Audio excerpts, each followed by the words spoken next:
नमस्कार मंडळी. मराठी भाषिक मंडळाच्या वतीने आपल्या सर्वांचे आजच्या कार्यक्रमात मनपूर्वक स्वागत. मी रेखा परांजपे आणि आजच्या कार्यक्रमाचे सूत्रसंचालन करण्याची जबाबदारी मंडळाने माझ्यावर सोपवलेली आहे. प्रथम मी मराठी भाषिक मंडळाचे ह्या कार्यक्रम ऑर्गनाइज केल्याबद्दल आभार मानते. आपल्या कार्यक्रमाचा आजचा विषय आहे solution to overcome the sleep disorders आणि यावर आपल्याला मार्गदर्शन करणार आहेत या विषयातील तज्ञ डॉक्टर वासंती शेंडे. हा कार्यक्रम आपण फेसबुक व झूमवर प्रस्थापित करत आहोत. व्यवसायाने डॉक्टर असलेल्या वासंती शेंडे पल्मोनॉलॉजिस्ट अँड इंटर्निस्ट म्हणून गल्फ जनरल हॉस्पिटल येथे 18 वर्ष कार्यरत आहेत. त्याशिवाय स्लीप ॲपनिया या विषयावर ही त्या मार्गदर्शन करतात. असे म्हणतात की eating well and working well are incomplete without sleeping well. आपल्या दैनंदिन प्रार्थनेत तर आपण लहानपणापासून म्हणत आलो आहोत, आरोग्यम धनसंपदा. उत्तम आरोग्य ही काही अंशी जरी दैवी देणगी असली तरी बरेचदा आपले आरोग्य प्रयत्नांनी आपल्या हातातही असते. प्रसिद्ध रनर आणि ॲथलेट हुसेन बोल्ट म्हणतो, sleep is extremely important to me. I need to rest and recover in order for the training I do to be absorbed by my body. प्रसिद्ध टेनिसपटू रॉजर फेडरर याचेही हेच मत आहे. तो म्हणतो, if I don't sleep well for 11 to 12 hours a day, it is not right. पण ही तर झाली क्रीडा क्षेत्रातील नैपुण्य मिळवलेल्या लोकांची मतं किंवा त्यांचा विचार. सामान्य माणसाच्या दृष्टीने उत्तम आरोग्यासाठी युक्त आहार आणि व्यायाम याच्याबरोबरच योग्य ती विश्रांती तितकीच महत्वाची आहे. आता आपला जास्त वेळ न घेता मी या विषयातील तज्ञ डॉक्टर वासंती शेंडे यांच्याबरोबर आपण थोड्या गप्पा मारूया. डॉक्टर वासंती शेंडे. नमस्कार रेखा. मी पहिल्यांदा म्हणजे महाराष्ट्र भाषिक मंडळ टोरंटो यांचे आभार मानते की मला ही संधी दिली, ह्या विषयाबद्दल बोलण्याची संधी दिली. मी माझं मेजॉरिटी प्रेझेंटेशन इंग्लिशमध्ये करणार आहे. अडखळ्यात मराठीमध्ये बोलण्यापेक्षा मी ठरवलं की इंग्लिशमध्ये जरा सुरळीत होईल, म्हणून याबद्दल क्षमा मागते मी. Thank you Rekha for the introduction. झोप ही किती महत्वाची आहे हे आपल्याला तेव्हा कळतं जेव्हा आपण पहाटे 3 वाजता टोरंटोहून मुंबई एअरपोर्टवर लँड होतो आणि रेंटल गाडी घेऊन पुण्याला जात असतो. तेव्हा आपल्याला पण खूप झोप येत असते, पण तो ड्रायव्हर झोपू नये आणि काहीतरी अपघात होऊ नये ह्याची काळजी असते मनात. त्यामुळे आपण आपल्या डोळ्यात तेल ठेवून त्या ड्रायव्हरकडे लक्ष ठेवत असतो. हे जेव्हा when we go through this we understand good rest is very very important.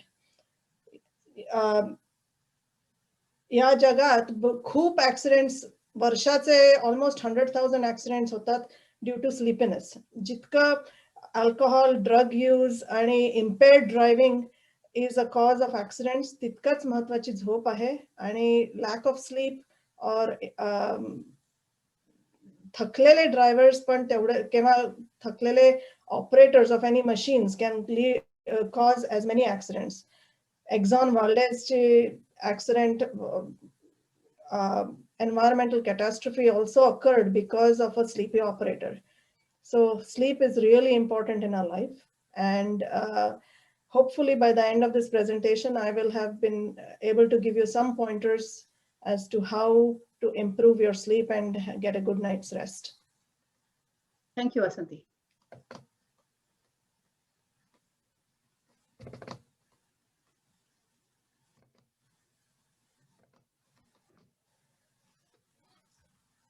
अशी पीसफुल अँड छान झोप लागू नये असं कोणाला वाटत नाही. तर होपफुली प्रेझेंटेशन करताना तुम्हाला इनफ पॉइंटर्स अँड टिप्स मिळतील that you can improve your sleep.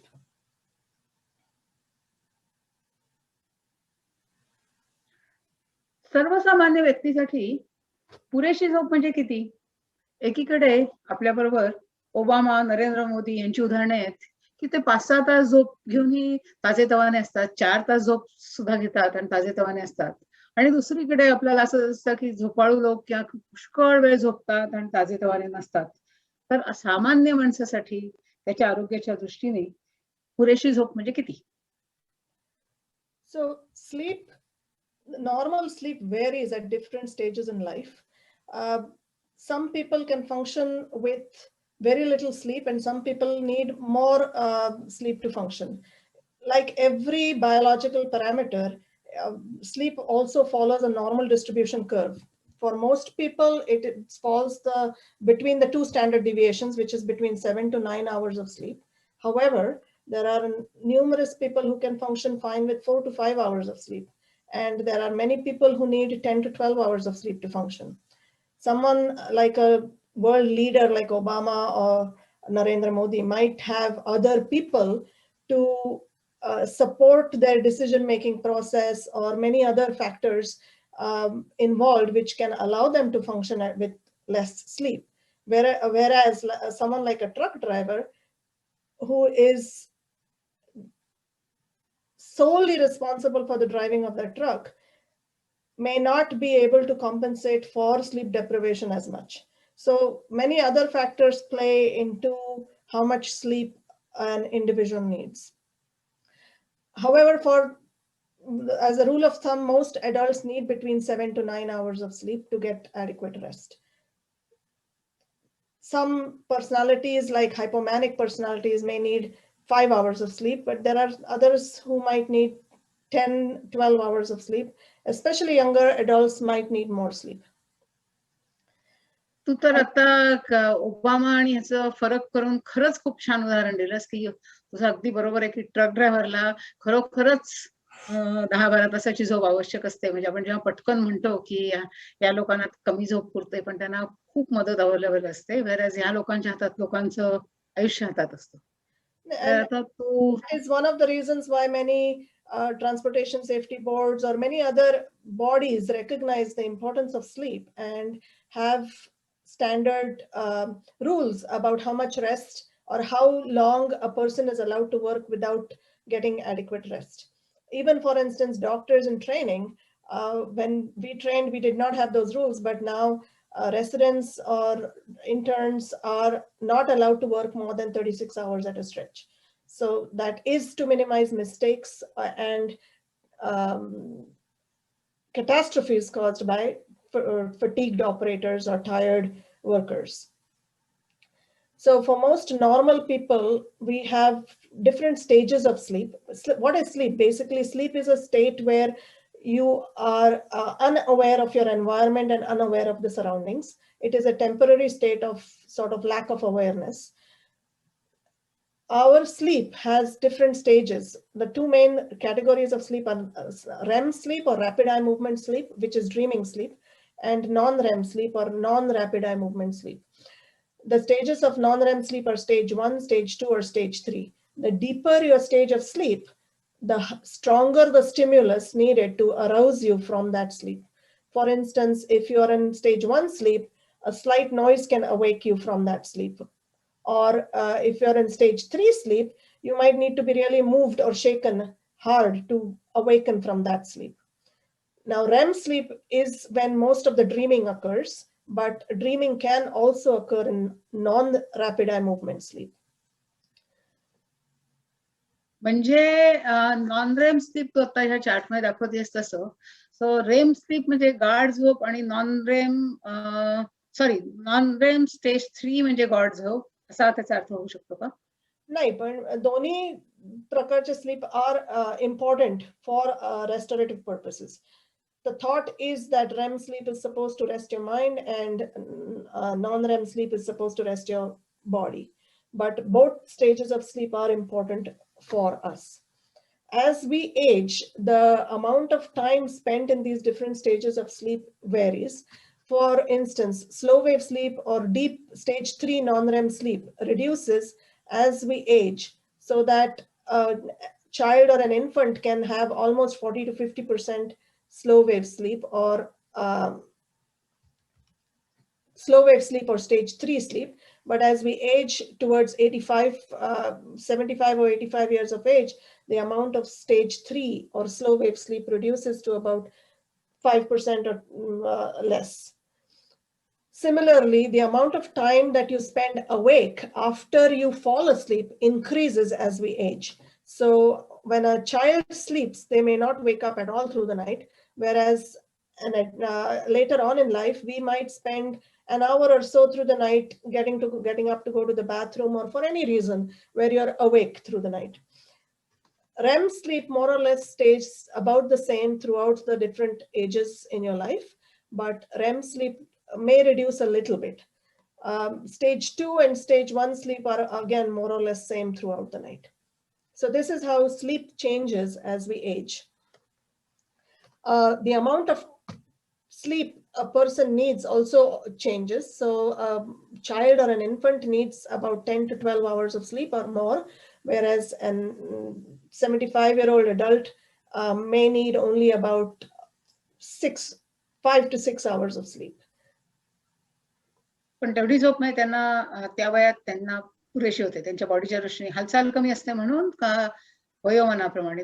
वयोमानाप्रमाणे. अच्छा. बर, पुष्कळ लोकांना झोप म्हणजे असं वाटतं की वेस्ट ऑफ टाइम आहे किंवा वेळेचा अपव्यय आहे असे वाटते. तर झोपेची मुख्य उद्दिष्ट किंवा ऑब्जेक्टिव्ह काय आहेत आणि झोपेचे काय फायदे आहेत? कारण झोप खरंच वेस्ट ऑफ टाइम होऊ शकते का? So I have also heard this from many people who say that sleep is a waste of time. Time is money, but the corollary to that is health is wealth. And to maintain good health, you need to have good sleep.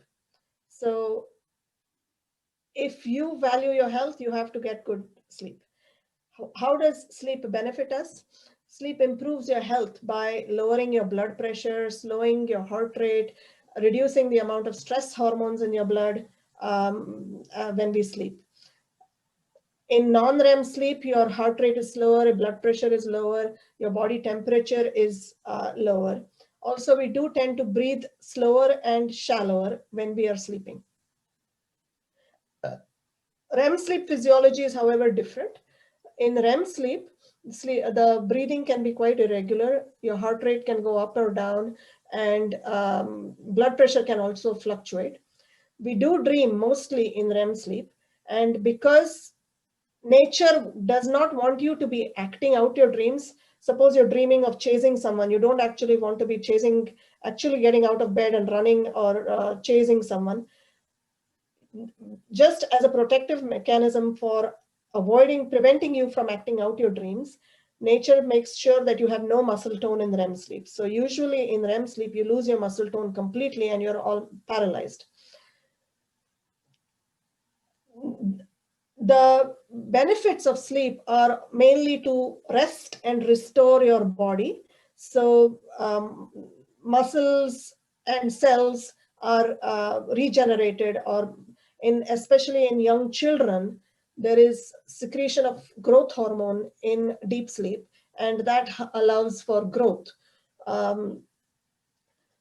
Also during sleep, all the toxic waste material that is accumulated in the cells is cleared out through metabolism, and also memory consolidation occurs in deep sleep. So more synapses or electrical connections are formed in the brain, and thereby your memory is consolidated.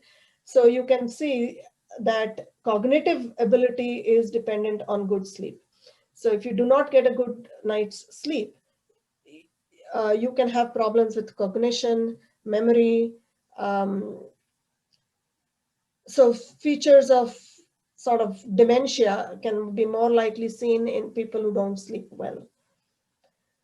There is also importance of sleep in modulation of immune function. There are many what we call cytokines that the secretion of cytokines can be altered with sleep deprivation. So not letting yourself sleep adequately can lower your immune function, and you can be more susceptible to viral infections, colds, etc. So that is why sleep is very important. And from a point of view, or as a counter argument to someone who says that time is money and sleep is a waste of time, I would say that health is wealth and sleep is extremely important for preservation of good health. म्हणजे थोडक्यात तू आता सांगितलंस की दैनंदिन तुमच्या activities योग्य होण्याच्या दृष्टीने, तुमचं रोजचं काम चांगलं होण्याच्या दृष्टीने पुरेशी झोप अत्यंत आवश्यक आहे. ऍब्सोल्युटली. म्हणजे तुम्हाला झोप नाही मिळाली तर एक सिंपल टास्क करायला दुप्पट वेळ लागू शकतो, as opposed to if you have had a good night's sleep and you can focus आणि concentrate and get your work done. आणि पुष्कळदा तुम्ही झोप पुरेशी मिळालेली नसलं की तुमचा स्वभाव पण चिडचिडा होतो ना, तुम्ही पटकन ओव्हर रिॲक्ट करता, असंही होऊ शकतं. सो आता आपली झोप चांगली झाली नाही याची काय लक्षणं आहेत? म्हणजे 2-4 दिवस झोप झाली नाही म्हणून झोप झाली नाही म्हणायचं का? काय एक्झॅक्टली काय लक्षणं आहेत? म्हणजे तुमच्यासारख्या डॉक्टरांकडे किंवा आधी साध्या डॉक्टरांकडे, तू तर या विषयातली तज्ञ आहेस, केव्हा जावं लोकांनी असं तुला सांगता येईल? तू म्हणजे ऑलरेडी म्हटलेलं आहेस की you already touched on some of the findings or results or effects of lack of sleep, which is irritability, low mood, low energy, lack of motivation, difficulty concentration. These all can be signs and symptoms of sleep disorder. Other symptoms of sleep disorders are what one perceives as insomnia. Insomnia can be difficulty falling asleep, difficulty staying asleep, waking up too early, and as a consequence of the insomnia, of course, you can have fatigue or tiredness during the daytime, or you can feel sleepy or fall asleep in the middle of your work, or find it difficult to complete a task because you can't concentrate. So all these are signs and symptoms of sleep disorders in general. The lack of sleep can also lead to difficulty with your work, or even because of lack of motivation, lack of energy, you don't feel like socializing, and the irritability leads you to not want to socialize. So all those factors can be seen in someone with a sleep disorder. Now, symptoms pertaining to a specific sleep disorder can be snoring, which is an indicator of sleep apnea, or something that we call restless legs, where your legs just don't feel comfortable at night and you have to move around. So that can be an indicator of restless leg syndrome. Then you can have other sleep disorders manifesting as in nocturnal leg cramps, for instance, or sleepwalking, sleep talking, are all symptoms of specific sleep disorders called parasomnias.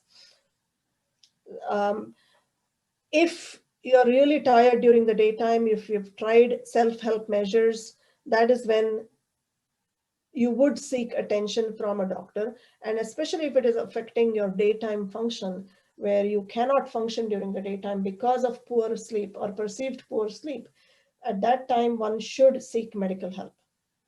Okay, thank you. कारण ही खूप तू महत्वाची माहिती दिलीस, कारण साधारण लोकांना कळत नाही की डॉक्टरांकडे केव्हा जायचं. एखाद दिवस नाही, पण असं परसिस्टंट होत असेल तर जरूर डॉक्टरांचा सल्ला घ्यावा, असं ती आपल्याला सांगते. तर मग आता अपुऱ्या झोपेसाठी आम्ही पेशंट डॉक्टरकडे आला की डॉक्टर काय काय टेस्ट करतात किंवा इन्व्हेस्टिगेशन्स करतात? तुमच्या एक स्लीप डायरी असते असं म्हणतात, तर त्याचा तुम्हाला उपयोग होतो का? तर main investigative tools that a medical practitioner has to work up a person with sleep disorders is mainly getting a history, a sleep history. Ki tumhe kiti vasta zopayla jata, what time do you wake up in the morning, what do you think is the problem with your sleep, are you having a hard time falling asleep, are you having a hard time staying asleep, are you waking up too early, are you tired during the daytime, what is your sleep environment, is it quiet, is it noisy where you sleep, are you snoring? So all getting a good history. How did your sleep problem start? Did it start with a sort of a stressful time in your life, or did it start with, say, a bereavement? All these things are part of getting a good medical history about your sleep. Because these factors all play a very big role in your sleep. A doctor might ask you to keep something called as a sleep diary, which is sort of a questionnaire that you, or a diary that you record, which where you can record things like what time did you go to bed, how many times did you wake up through the night, how did you feel on waking up in the morning, how much time do you think you slept that night. And then before you go to bed, you can keep a record of how was your day, was it a stressful day, did you take any medications, did you exercise, how many caffeinated drinks did you drink, or how many alcoholic drinks did you drink, did you smoke. All those things can be recorded in the sleep diary, and you can keep that record for a few weeks, and after analyzing that, the doctor or the practitioner can get an idea about what is going on with your sleep and pointers on how to improve your sleep. The other tools that can be used by a doctor or a sleep specialist can be something called as actigraphy. Actigraphy is like a wristwatch that you wear, which has an accelerometer. All that watch is measuring is your activity during the daytime. And based on that, there are certain data that can be collected, which tells you how active you are and how is your sleep. Often it can give you pointers that you're actually sleeping much better than you think, or your sleep is worse than what you think. So actigraphy can also help diagnose what we call circadian rhythm disorders. But it's a tool that is not frequently used by sleep specialists these days, mainly because most of us have Fitbits or what we call wearable technology. The wearable technology works by partly an accelerometer or motion, detecting motion, but it also assesses different stages of sleep or puts you into different stage categories based on your heart rate and your muscle activity. And this is a graph of something that you'll get from a Fitbit, that this is how you sleep at night. So this might also be used as a tool to help diagnose or help gauge someone's sleep. However, the most expensive or the most sort of intrusive test is something called as a polysomnography or a sleep study. So what is a polysomnography? So this is a test that is done in a sleep lab environment. You spend the night in the sleep lab, and this is an example of what is recorded in a polysomnography. There are multiple channels which record your brain waves, EEG. It measures your eye movements to detect rapid eye movement sleep or REM sleep. It measures muscle tone. There are bands across your chest and your abdomen which measure your respiratory activity. There are thermistors or cannulae in your nose which measures your airflow. And based on that, we can diagnose something like sleep apnea.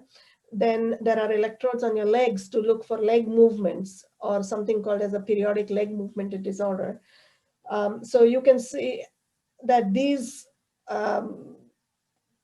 electrodes all measure multiple parameters through the night, and after analyzing the whole data from the night, we can get some information. There is also a video recording of your sleep. And so it is a fairly expensive test. This is a level 3 or detailed polysomnographic sleep study, which is done in a lab. There are some home studies as well, which are measuring only some of these parameters, especially oxygen levels or breathing. तू आता ऍक्टिओग्राफी म्हणजे तू हा जो ह्याच्या जे बद्दल सांगितलंस, तर तो जो बेल तुम्ही जेव्हा वापरता की हल्ली मुलं जे कॉन्स्टंट घड्याळ लावून झोपतात, त्याचे शरीरावर काही दुष्परिणाम होतात का? कारण शेवटी ते एक्सटर्नल डिव्हाइस आहे ना. त्या म्हणजे त्या डिव्हाइसचे दुष्परिणाम काय होतात हे मी काही सांगू शकत नाही, पण one thing is definitely clear that relying on that data alone can be quite misleading. So I would not recommend wearing a Fitbit to bed or analyzing that data. I mean, I, as a sleep specialist, have received referrals from family doctors where the referral states that Fitbit is saying that sleep is not good. So when I question the patient, I ask them, how do you feel on waking up in the morning? The person usually says, oh, I feel fine, but my Fitbit is saying that I'm not sleeping well. So what I tell these people is, then don't wear it. All that matters is how you feel. You should not be analyzing too much data. And from my point of view, too much data actually increases your stress and anxiety levels about your sleep. So it is better not to have that data and not to monitor too much data. It is better to just go to sleep, forget about everything else, and sleep. थोडक्यात ह्या टेक्नॉलॉजीवर, external टेक्नॉलॉजीवर अवलंबून न राहता तुम्हाला तुमची body काय signal देते आहे ते बघणं महत्वाचं आहे, आणि त्याप्रमाणे तुम्हाला झोप पुरेशी मिळते की नाही हे तुम्हीच ठरवायचं आहे. बरोबर आहे? Absolutely. And even a polysomnography, there are many people who say, how do you expect me to sleep in the lab with all these wires? Which is true. And a polysomnography has limited usefulness. For instance, polysomnography is mainly helpful in diagnosing something like sleep disordered breathing, like obstructive sleep apnea. It is absolutely not helpful in a person with an insomnia, where they normally have a hard time falling asleep, and being monitored so closely will only make it harder to fall asleep.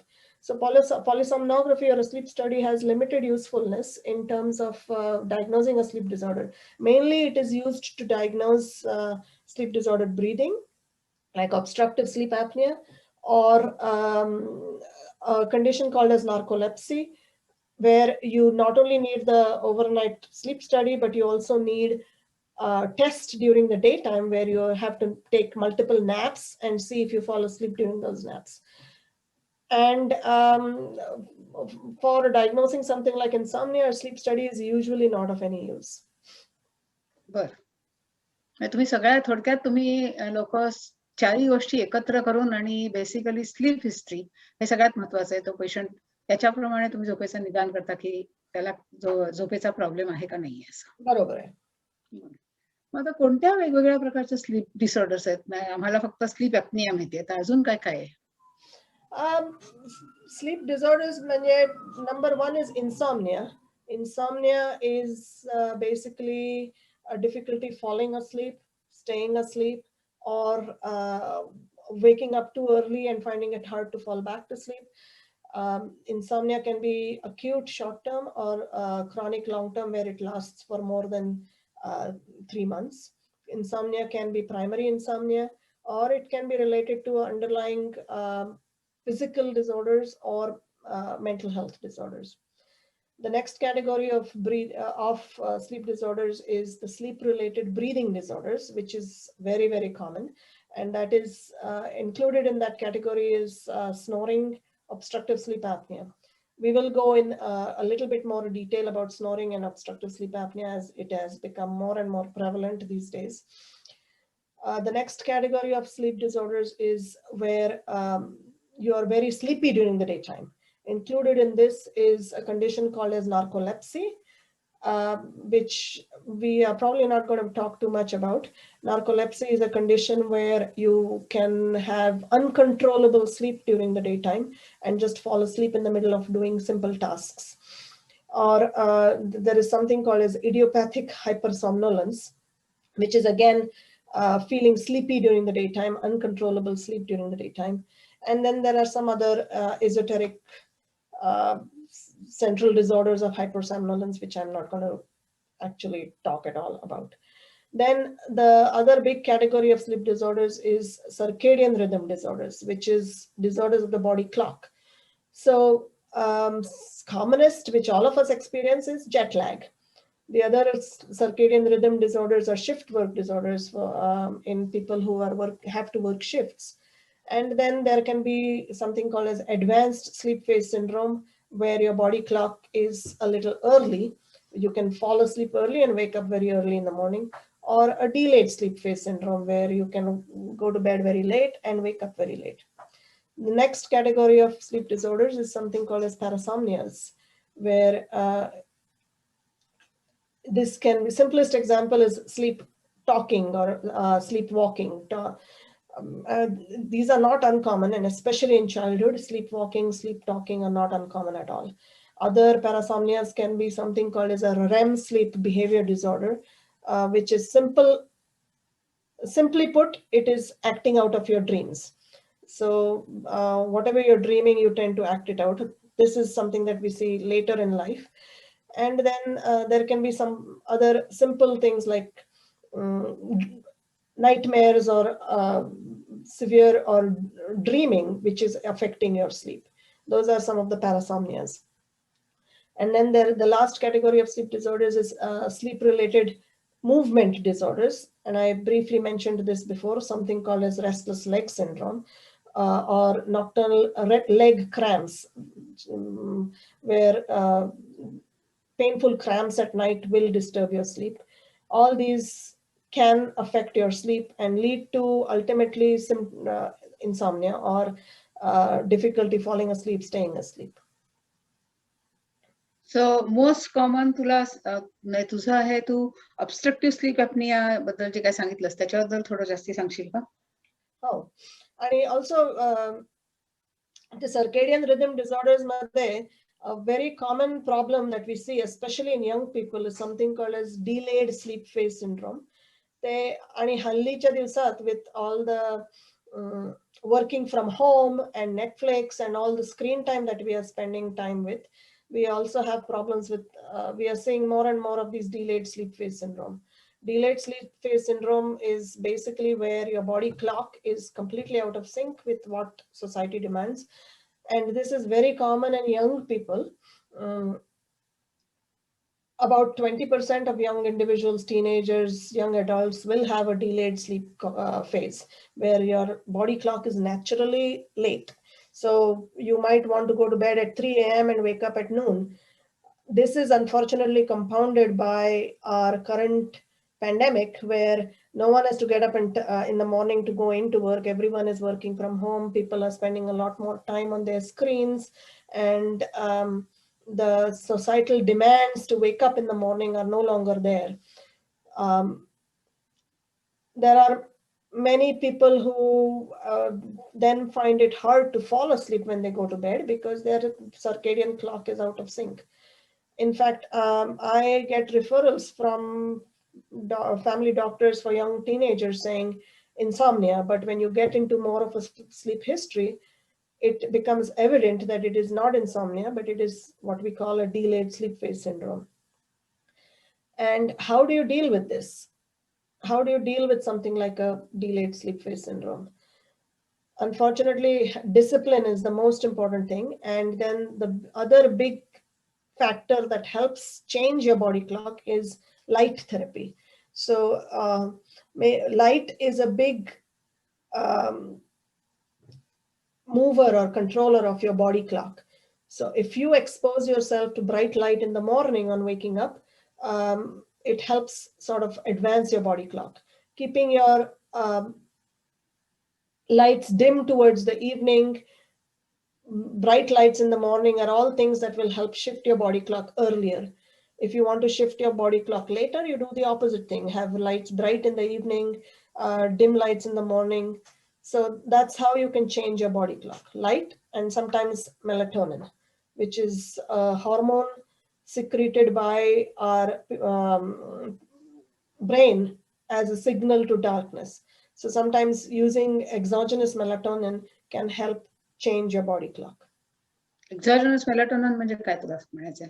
म्हणजे pills, melatonin containing pills. पण आता जे तू सांगितलंस की body clock ज्याच्याबद्दल आपण म्हणतो की आता सगळंच बदलत चाललेलं आहे. सो एस्पेशली आपल्यात पण यंग जनरेशन मध्ये पण फ्रायडे इव्हिनिंग, सॅटर्डे इव्हिनिंग. सो तुम्ही सोमवार टू गुरुवारचे तुमच्या कामाच्या दृष्टीने म्हणा किंवा याच्या दृष्टीने तुम्ही वेळच्या वेळेला झोपता आणि मग त्याच्यानंतर शुक्रवारी लेट नाईट, मग शनिवारी सकाळी उठणं, ह्या सगळ्यांनी तुमचं बॉडी क्लॉक आणि सगळंच डिस्टर्ब होत नाही का? तुमची टोटल स्लीप डिस्टर्ब होत नाही का? होते ना. So a sleep specialist will usually recommend that if you want to change your body clock, you should not on the weekends. So if you want to sleep in on the weekends or you want to go to bed a little late on the weekends, you should try not to delay your bedtime and wake up time by more than an hour, hour and a half. Even when you're recovering from jet lag, usually your body clock recovers by 1 hour every day.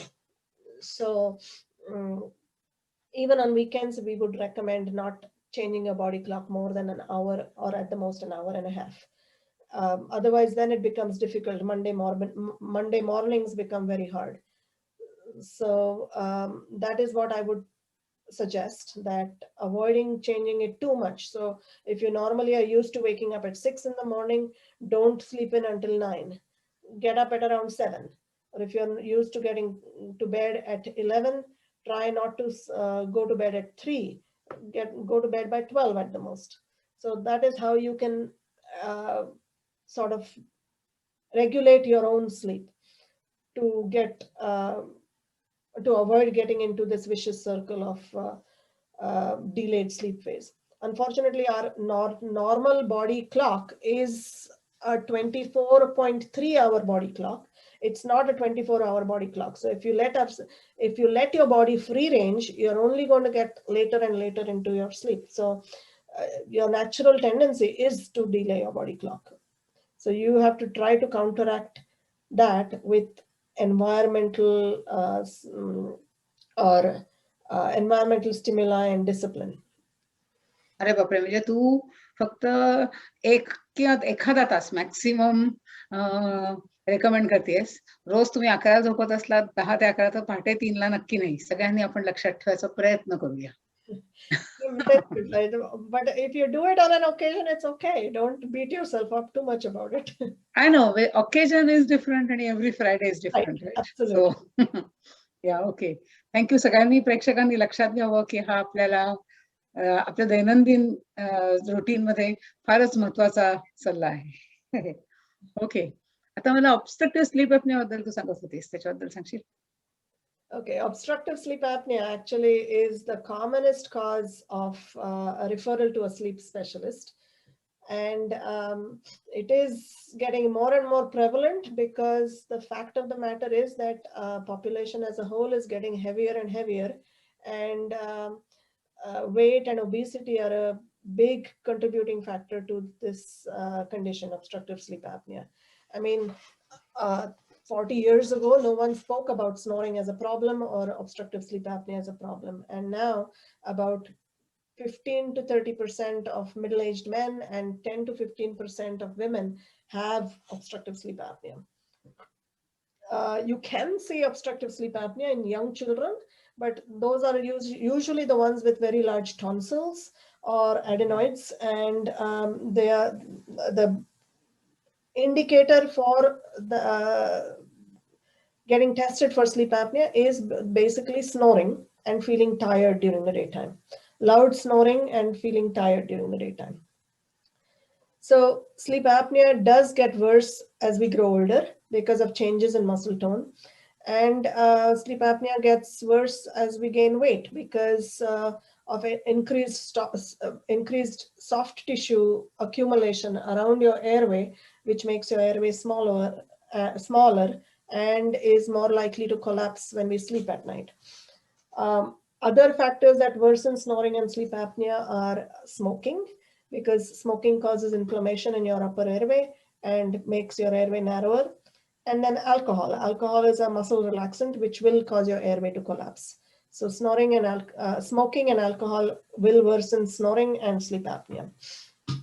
So a simple screening tool or a screening questionnaire to see if you have sleep apnea is this, what we call stop bang questionnaire. S is for snoring. Do you snore loudly? T is for tiredness. Are you tired or sleepy during the daytime? O is for observed apnea. So has your partner, your spouse noticed that you stopped breathing, or have you woken up choking or gasping through the night? P is for blood pressure. Is your blood pressure high? B is for body mass index. Is your body mass index greater than 35, which is calculated by your height, your weight in body weight in kilograms divided by your height in meters square. So if your body mass index is more than 35 kilograms per meter square, you're at a higher risk for sleep apnea. Men greater than 50, or even women are over the age of 50, are more likely to have sleep apnea. And a neck circumference greater than 16 inches or 40 centimeters is a risk factor for sleep apnea. And of course, being a man, you're at a higher risk for sleep apnea.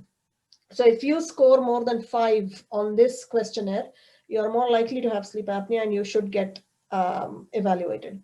So why diagnose and treat sleep apnea? Because untreated sleep apnea definitely is a risk factor for hypertension. There is about a 10 times higher risk of being involved in motor vehicle accidents because of untreated sleep apnea, because of sleepiness, or not just motor vehicle accidents, but sleepiness related accidents because of untreated or undiagnosed sleep apnea. Also, there are studies which show that over the years, untreated sleep apnea will increase your risk for stroke. Severe untreated sleep apnea can also lead to congestive heart failure. And that is why it is important to diagnose and treat this sleep apnea. Usually sleep apnea does not cause sudden death, but mainly increases your risk for long-term complications or long-term cardiovascular complications. So what is sleep apnea? So basically when we sleep, when we breathe, airflow should be nice and laminar and should go in through your nose, through your airway into your lungs. But in someone with sleep apnea, you can see these muscles and soft tissues all collapse. The tongue falls back and occludes your airway. All the muscles in your upper airway sort of collapse and the breathing stops right here. So it's a spectrum of disorders. The one end of the spectrum is snoring or ghorna without any sleep disturbance, and the other end of the spectrum is where your sleep or your breathing is affected even during the daytime. So it's snoring with sleep fragmentation, mild sleep apnea, moderate sleep apnea, severe sleep apnea, and on the other end of the spectrum is something that we call obesity hypoventilation syndrome, where not only is your breathing compromised at night, but also during the daytime, you have severe compromised breathing because of your weight. सो वाढत्या वयाबरोबर जसं तू म्हणते sleep ॲपनियाचा problem वाढत जातो, तर जसं आपण म्हणतो की डायबिटीस किंवा इतर आजार टाळण्यासाठी तुम्हाला युक्त आहार आणि योग्य व्यायामाची गरज आहे, तसं जर तुम्ही कॉन्शियस एफर्ट्स करून व्यायाम, युक्त आहार आणि पुरेशी विश्रांती जर घ्यायची ठरवली, तर तुमचा स्लीप ॲपनिया कंट्रोलमध्ये येऊ शकतो किंवा त्याचे प्रॉब्लेम्स कमी होऊ शकतात. डेफिनेटली weight loss, म्हणजे नुसतं युक्त आहार without weight loss will not control the sleep apnea.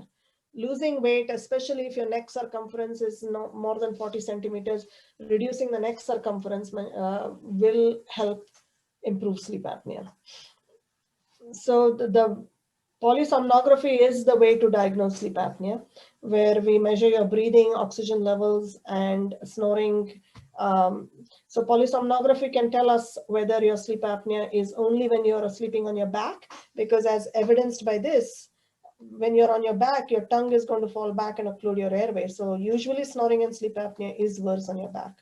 So this polysomnography will tell you whether all you need is a simple solution like this, a tennis ball stuck put in a pocket at the back of your pajama, so that if you roll over onto your back, it's going to be uncomfortable and you're going to sleep on your side. So rather than your partner or your spouse having to wake you up, oh wait, roll over, kushivar zopa, त्याच्यापेक्षा just using this simple solution will make sure that you stay on your side, your partner's sleep is not disturbed, and you are less likely to snore or have sleep apnea. So the other treatments for तेच विचारायचं होतं की अजून काय काय तुम्ही treatment सांगता म्हणजे अदर दॅन टेनिस बॉल, त्याच्यापेक्षा तू अजून काय सांगू शकशील? सो एक ते म्हटलंच मी की व्यायाम आणि weight loss definitely help. And as you lose weight, the severity of sleep apnea improves. If you're a smoker, quitting smoking helps. Not only just helps with snoring and sleep apnea, it helps many aspects of your health. Avoiding alcohol close to bedtime also helps with snoring and sleep apnea, because alcohol is a muscle relaxant and will collapse your airway. So avoiding alcohol is something that is recommended if you're a snorer. A mandibular advancement device, which is basically like a mouth guard.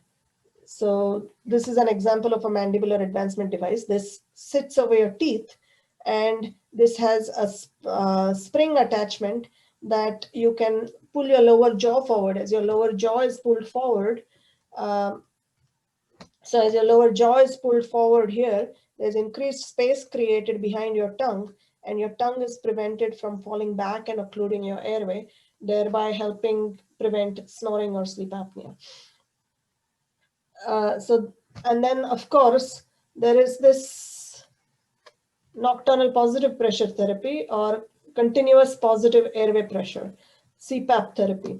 There are other forms of nocturnal positive pressure therapy, which we don't need to talk about, but this is the commonest, that is nocturnal continuous positive airway pressure. All that this machine is just a compressor. It's just generating air under positive pressure. And with a tight fitting mask over your face, you're generally building up positive pressure in this whole system. So with the positive pressure, your upper airway is sort of splinted open, and it's prevented from collapsing through the night, so that there is no snoring and your breathing does not stop at night, and you get a better night's sleep.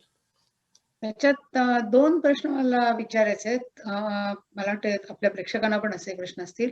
एक तर पहिल्यांदा common प्रश्न कदाचित की about alcohol.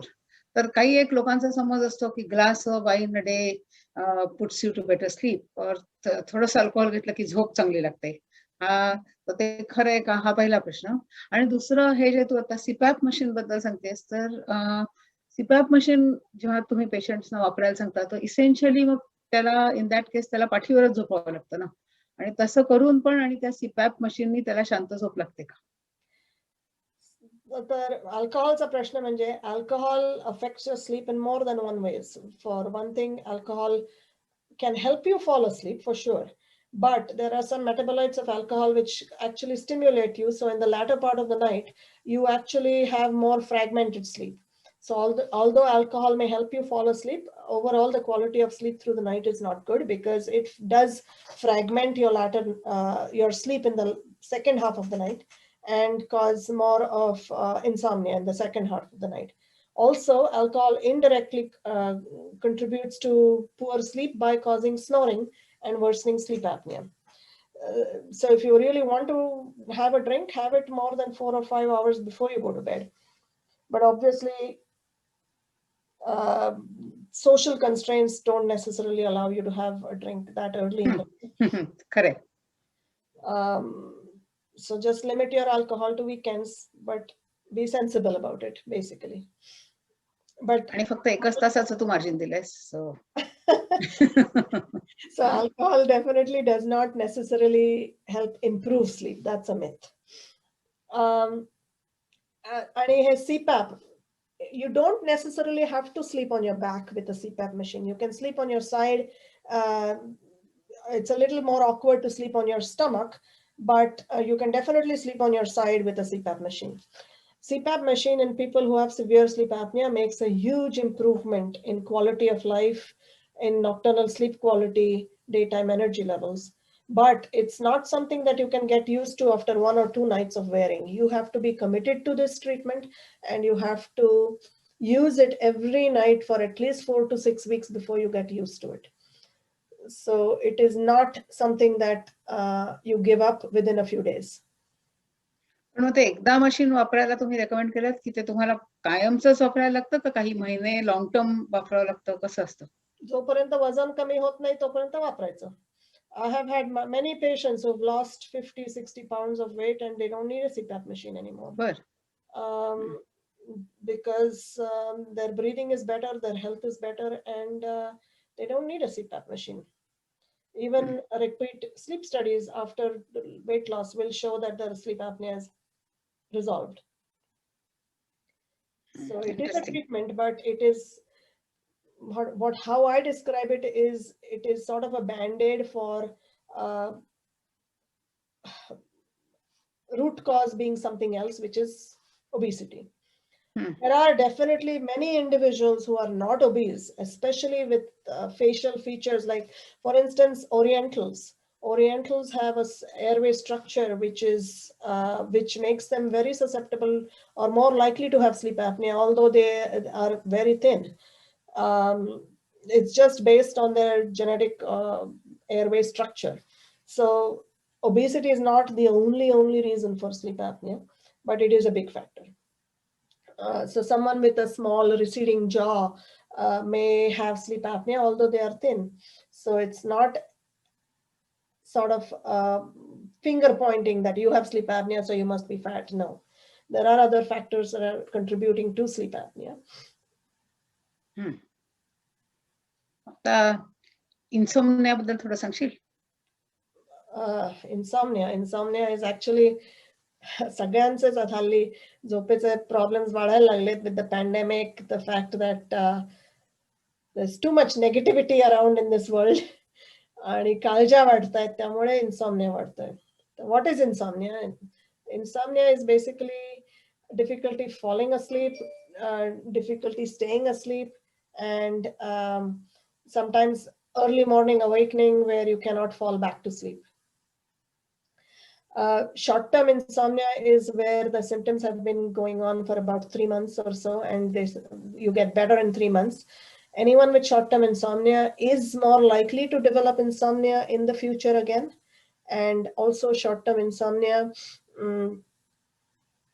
can overall in the future can lead to chronic insomnia. Chronic insomnia is where you have these symptoms of difficulty falling asleep, difficulty staying asleep, or early morning awakening, and these symptoms are going on for more than 3 months, at least 3 nights per week, and it is affecting your daytime function.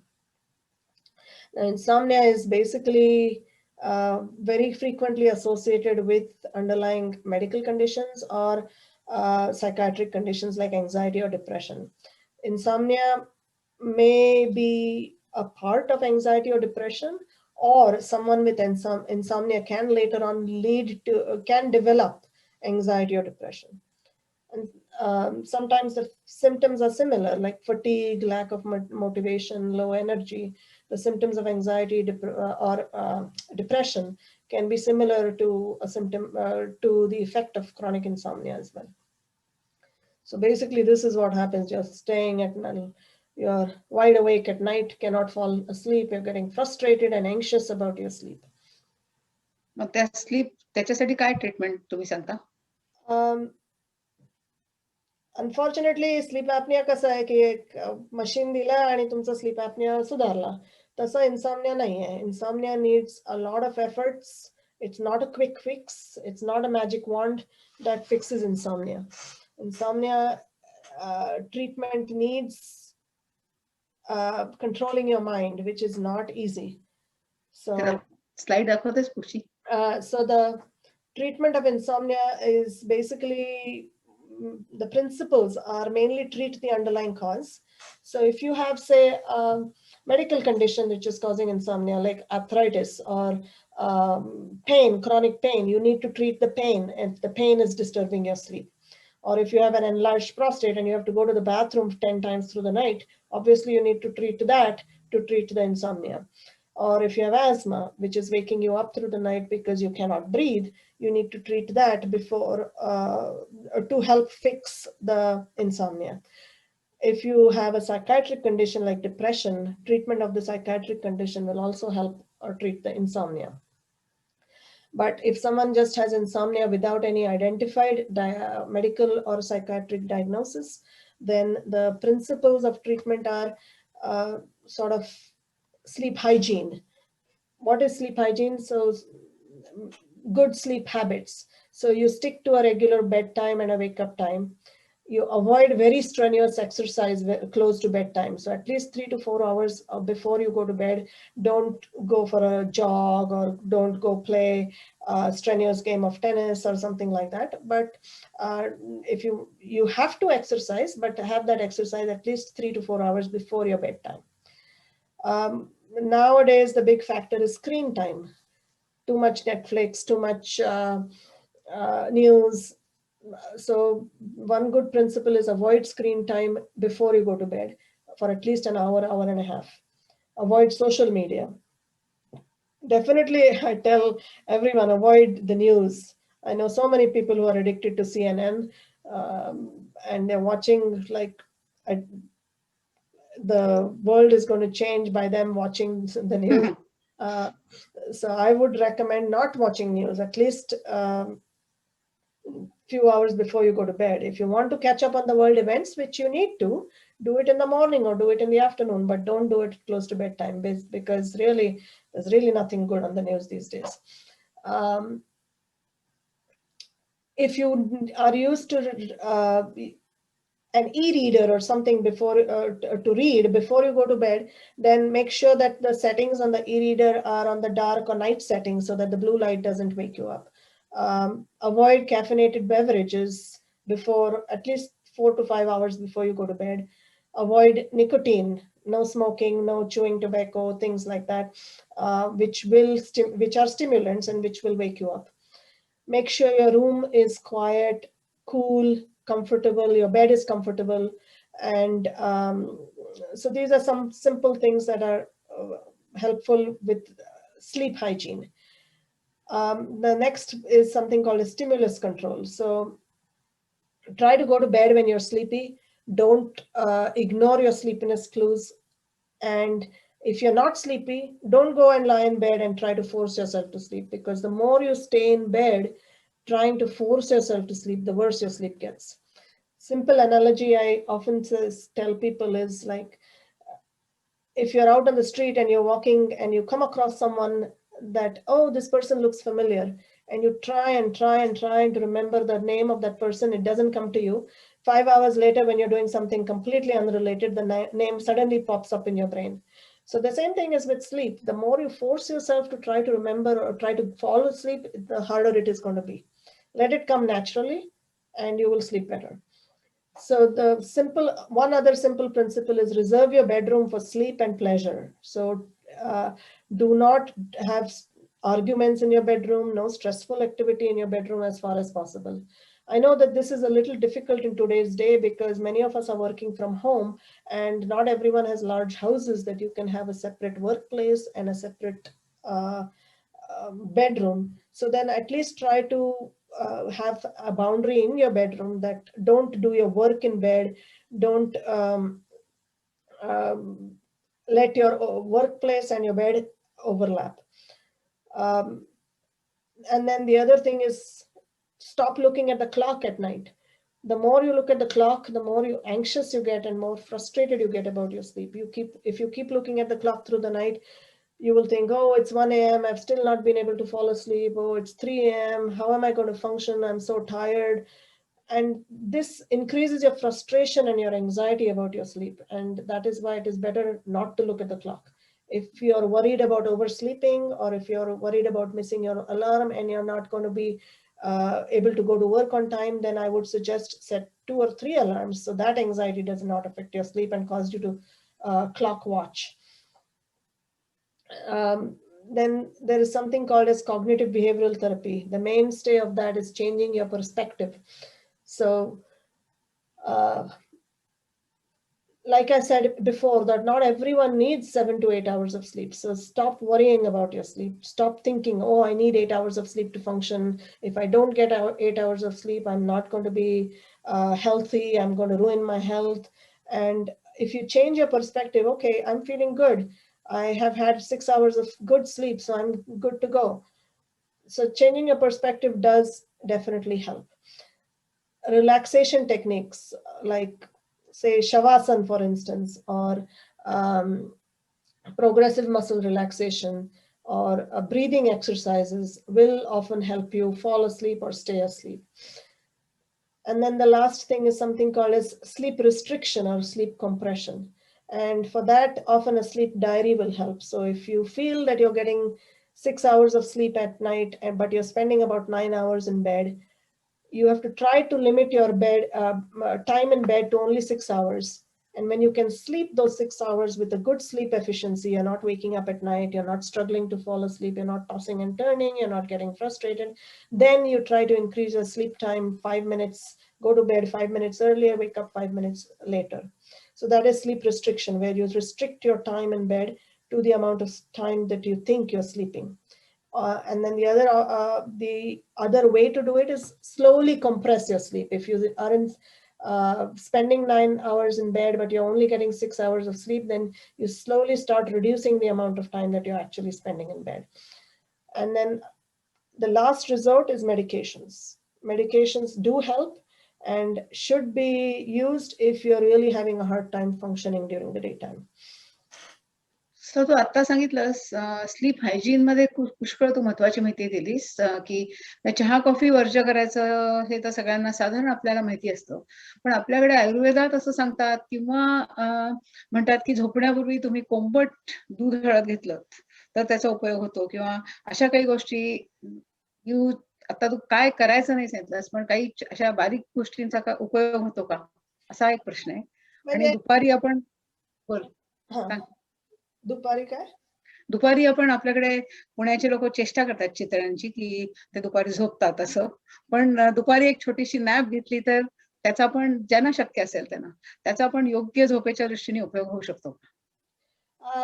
तर दूध or milk is actually a good aid to sleep because milk contains tryptophan, which is a precursor to melatonin. मी मगाशी mention केलं होतं की melatonin is a hormone secreted by your body in response to darkness. So a glass of warm milk will often help you fall asleep. And any light carbohydrate snack will actually help you fall asleep. But going to bed with a very heavy stomach is not a good idea. Going to bed with an extremely empty stomach is not a good idea. I do often recommend a light carbohydrate snack, like I said, a half a bowl of warm oatmeal or half a slice of warm toast with half a glass of warm milk to help you fall asleep. So unfortunately, like I said, in today's day, we really have to watch whether that is going to contribute to weight gain, because weight gain has its other host of other problems associated with it. So it's a balance. You figure out what works and find the right balance. So this slide will tell you some. So the other way that warm milk helps is by sort of artificially raising your body temperature. By artificially raising your body temperature, you are actually allowing your body to fall asleep faster. So similarly, a warm shower at bedtime will often help you fall asleep faster because your body's tendency to fall asleep is sort of directly proportional to the rate of drop in body temperature. So if you keep your room cool at bedtime and you sort of artificially raise your body temperature by the warm snack and the warm bath, you're changing the slope of that graph and you're more likely to fall asleep. So that's a technique that is helpful for someone who is not able to fall asleep fast and who's struggling to fall asleep. As to the nap question, your body's tendency to fall asleep is also dependent on the duration or length of time since your last long sleep. So if a nap is 15 to 20 minutes, you're not likely to go into stage 3 or deep sleep in those 15 to 20 minutes. And that is okay. In fact, I personally often take a 10-minute nap after my lunch just to feel refreshed. But a long nap of more than an hour, hour and a half is not helpful for nighttime sleep, because then you have often gone into deep sleep and that pressure for sleep lost, and it may lead to a difficulty falling asleep. So I'm sure that when the shops in Pune are closed, not everyone is sleeping for 2 hours or 4 hours, but taking a 15 to 20 minute nap during the afternoon is okay. as long as it's not a long nap, it's not an hour-long nap. And then this is the most important thing to do is regular exercise. Getting out in the fresh air and sunshine does help you sleep, does help your health, does help mental health. Sunshine is known to increase serotonin levels, which helps with depression. And I would strongly recommend getting out in the fresh air and sunshine and walking. This is sort of a list. So that is part of sort of cognitive behavioral therapy for insomnia. So if you have things on your mind that, oh, I need to do this, I need to do that, that's definitely going to intrude on your sleep at night. So often I recommend that before you go to bed, sort of schedule a worrying time. So a brief half an hour period where you relive your day, you go over things that you need to deal with the next day and make a list. So you have a plan in place and you're not doing your thinking and planning in bed through the night. So that will often help you with your insomnia and staying asleep. And then of course, earplugs and eye masks to make sure that environmental stimuli are not disturbing your sleep. Thank you. And these are actually free online resources which are available to help you improve your sleep. There are tons and tons of free online resources, but I've just given you a few here. Mind Beacon and Ability CBT these are actually free programs that are available to Ontarians, and the government of Ontario has recognized the mental health impact of this pandemic on so many people. And these are some free programs. So if you want to access these, the links to these can be, if you even just Google Ontario COVID-19 and mental health help, that will lead you to these Mind Beacon and Ability CBT, which are online free cognitive behavioral therapy programs for Ontarians to help deal with anxiety, depression, insomnia. My Headspace is, I'm sure all of us have heard of this. There is a Netflix documentary to help with meditation and relaxation, which will also help with sleep. And then this is an app developed by the US Department of Veterans Affairs. This is cognitive behavioral therapy for insomnia. And it's a coach. Basically, it goes through the same thing, changing your perspective about sleep, some relaxation techniques at bedtime, things like that, which are available on this app. So these are some of the resources that are available free online that I've listed on here. So they are helpful, असं तुला वाटतं? जर कोणाला Yeah, problem असेल. yeah. If you definitely as self-help measures, these do provide useful resources. Thank you. तुम्हाला जर काही प्रश्न असतील ह्याच्याबद्दल तर तुम्ही वासंतीला पुढच्या काही दिवसात खालच्या ईमेल ऍड्रेसवर कॉन्टॅक्ट करू शकता आणि ती तुमच्या प्रश्नांचं अगदी आनंदाने उत्तर देईल.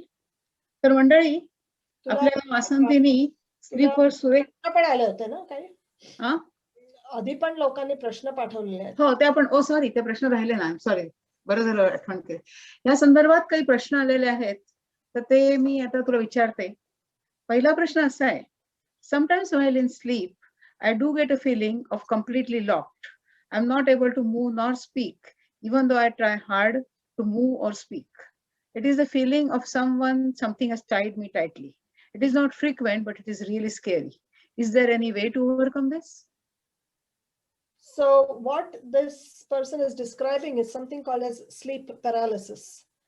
So I think I mentioned before that in rapid eye movement sleep or REM sleep or dreaming sleep, it is a protective phenomenon of nature that you lose your muscle tone so that you will not act out your dream.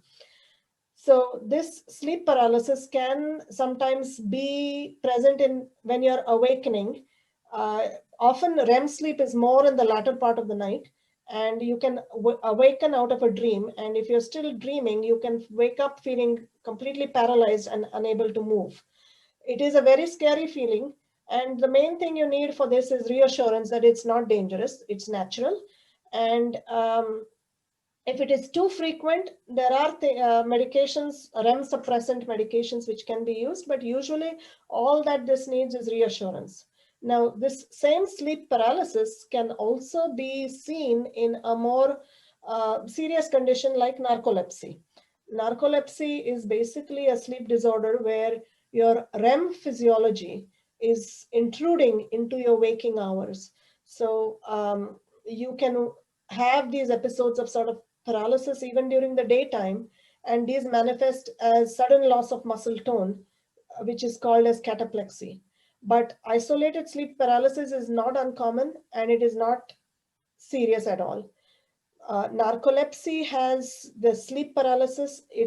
In addition, you can have sort of vivid dreams or hallucinations just when you're about to fall asleep or on waking up in the morning. And it can also be associated with uncontrollable sleep during the daytime.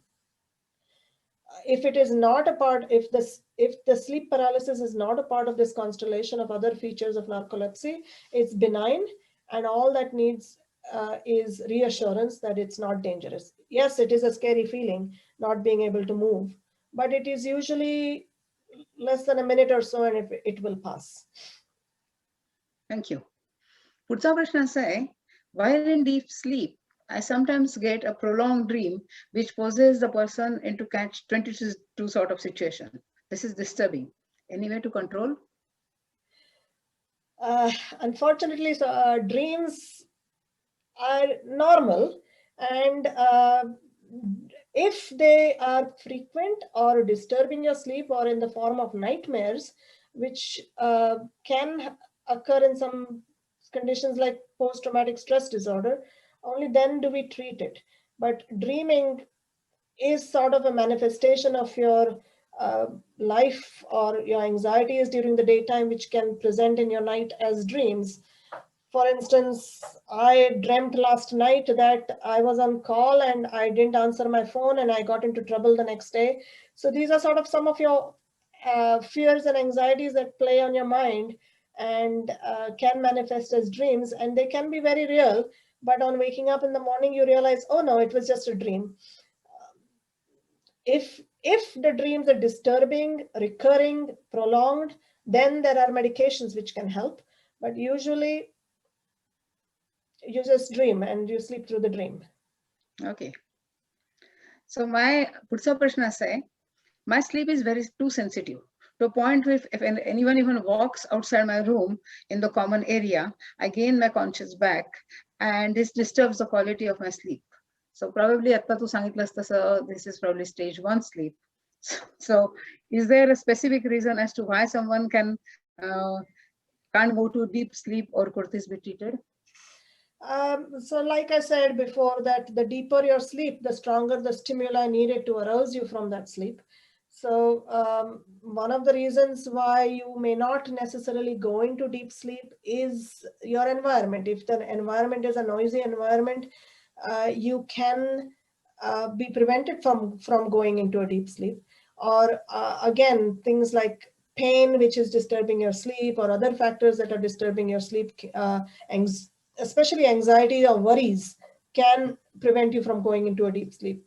So the things that I would recommend to try to go into a deep sleep is definitely regular exercise, because the more tired you are, the better you sleep. More physically tired you are, the better you sleep. So regular exercise will help go into a deep sleep. Also, meditation and controlling your worries. So making a list of things that you need to deal with the next day, so you're not worrying at night. And then if your environment is something that you cannot control, then a simple thing like earplugs will help. Often a white noise machine will help prevent these other noises from disturbing you, like a fan in your room, or a humidifier running in your room, or even an air purifier, any of those noises. Or you can even get a white noise machine that you can choose what type of white noise you want. And those things might help you go into the deeper sleep and prevent these environmental noises from waking you up. So शेवटचा आता एक प्रश्न आहे. I lost my job 9 months back during COVID crisis. I have very disturbed sleep since then. I get up at 4 o'clock in the morning and then can't fall asleep again. Keep thinking strong and hard all the time. I do have a contract job for last couple of months. How do I relax my mind a bit now that the things have become better in many ways and they're improving? I'm very sorry for what you've gone through, but first of all, you're not alone in this boat. There are lots of people going through similar things and worse. And yes, your mind is very powerful. And when you've gone through stressful situations, that is actually a time when chronic insomnia becomes a problem. And controlling your mind is necessary, not easy, but necessary. So you can use some of these resources that I've given you. Try the sleep restriction, try the meditation, try the regular physical exercise. And if you're still struggling and cannot control your thoughts, then a short-term anxiolytic or an antidepressant might be something that you should talk to your doctor about. But focus on the positives, be kind to yourself, be kind to everyone else. I have not personally used this, but I've heard a lot of people talk about this Yale University happiness course, which is currently free online on Coursera. You might want to look into that and see. It does help with mindfulness and help with focusing on positives in your life. But if you're struggling a lot with your sleep, I would suggest you seek medical help. Thank you very much. तर मंडळी मगाशी म्हटल्याप्रमाणे doctor वासंतींनी आपल्याला खूप सुरेख मार्गदर्शन केलं. तर मग करणार ना आपल्या दैनंदिन आयुष्यात थोडासा बदल तिने आता सांगितलेल्या गोष्टींचा जर आपण थोडासा उपयोग जरी आपल्या दैनंदिन आयुष्यात केला तर आपले आयुष्य नक्कीच आनंददायी होईल. गंमत म्हणून तुम्हाला सांगते का आजकाल कुठलेही डेज साजरे होतात तसे आपल्याला आता 19 मार्चला नुकताच इंटरनॅशनल स्लीप डे साजरा झाला. तर तो दिवस नाही, आपण रोजच आपल्या रोजच्या जीवनात शांत झोप आणण्याचा प्रयत्न करूया. सो थँक्यू वासंती वन्स अगेन, आणि थँक्यू परत मी मराठी भाषिक मंडळाचे परत एकदा हा कार्यक्रम आयोजित केल्याबद्दल संयोजकांचे आभार मानते. Thank you. Thank you, Rekha. Thank you, MBM Toronto. And just as a summary, I would say that if you're struggling with your sleep, seek medical attention. If your self-help has not been effective, if you suspect you have something like sleep apnea, or if you're having a hard time functioning during the daytime, there is help available, and ask for it if needed. Thank you.